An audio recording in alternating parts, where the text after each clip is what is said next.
Hello viewers, আসসালামু আলাইকুম। Ramzan special এপিসোডে আজকে আমি খুবই প্রয়োজনীয় একটি রেসিপি নিয়ে এসেছি। আমাদের দেশীয় ইফতারে কিছু কমন খাবার আছে যেগুলো ছাড়া ইফতার সাজানোই অসম্পূর্ণ। সেগুলো হলো আলুর চপ ও বেগুনি, তাছাড়াও নানা ধরনের পাকোড়া। আলুর চপ, বেগুনি ও পাকোড়া বানানোর জন্য একটি বেসনের ব্যাটারের প্রয়োজন হয়। প্রতিদিন ইফতার রেডি করার আগে এই বেসনের মিক্সচার রেডি করা খুবই ঝামেলার, তাই রোজার আগে এই বেসনের প্রেমিক্সটা রেডি করে রাখলে ঝামেলা অনেক কম হবে। আজকে আমার রেসিপি বেসনের প্রিমিক্স ও পারফেক্টভাবে বেসনের ব্যাটার তৈরি করা। বাই দ্য ওয়ে, আমি খেলিনারি আর্টিস্ট ফাতেমা, আপনারা দেখছেন ফাতেমাস কুকিং স্টুডিও। তাহলে চলুন চলে যাই আজকের রেসিপিতে। বেসনের প্রিমিক্স তৈরি করার জন্য প্রথমে আমি বেসন নিয়ে নিচ্ছি 1.5 কাপ। ছোলার ডাল বা বুটের ডালের বেসন ব্যবহার করতে পারেন। আমি এখানে ছোলার ডালের বেসন ব্যবহার করেছি, কারণ ছোলার ডালের বেসনটা খেতে খুবই সুস্বাদু হয়ে থাকে। সবচেয়ে গুরুত্বপূর্ণ হচ্ছে বেসনটা আগে এখানে চেলে নিতে হবে। অনেক সময় বেসনে ময়লা বা লাম্পস থাকে, সেগুলো চেলে নেওয়ার কারণে বেসন থেকে আলাদা হয়ে যাবে। এখন দিয়ে দিচ্ছি চালের গুঁড়া 1/4 কাপ, কর্নফ্লাওয়ার 1/4 কাপ। সবগুলো ড্রাই ইনগ্রেডিয়েন্টস আমি চেলে নিচ্ছি। ড্রাই ইনগ্রেডিয়েন্টসগুলো যদি চেলে নেওয়া হয় তাহলে কোনো ধরনের লাম্পস থাকবে না, বেটারটা একদম স্মুথ বেটার হবে। এই স্টেপটা কোনোভাবেই স্কিপ করা যাবে না। চেলে নেওয়ার পর এখন দিয়ে দিচ্ছি হলুদ গুঁড়া আধা চা চামচ, মরিচ গুঁড়া 1 টেবিল চামচ, ধনিয়া 1 চা চামচ, জিরা 1 টেবিল চামচ, গরম মশলা 1 চা চামচ, আদা গুঁড়া 1 টেবিল চামচ, রসুন গুঁড়া 1 টেবিল চামচ।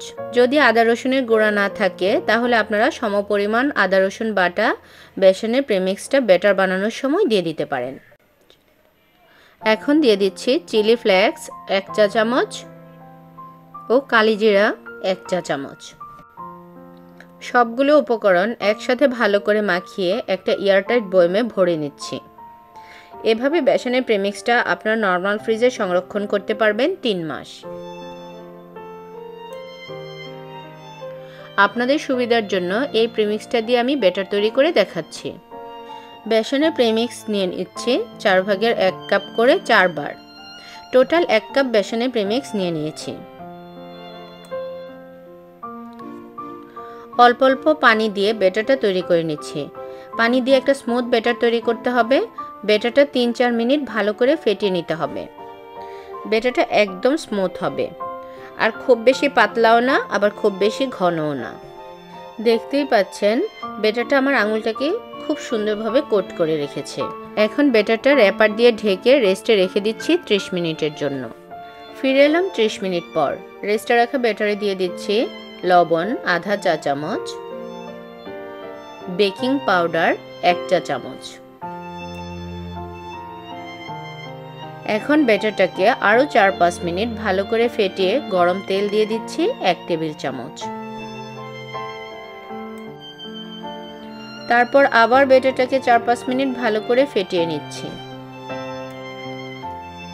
সময় নিয়ে ফেটানোর কারণে বেগুনি, আলুর চপ বা যে কোনো ধরনের পাকোড়াই ভাজেন সেগুলো খুবই ফুলকো হবে।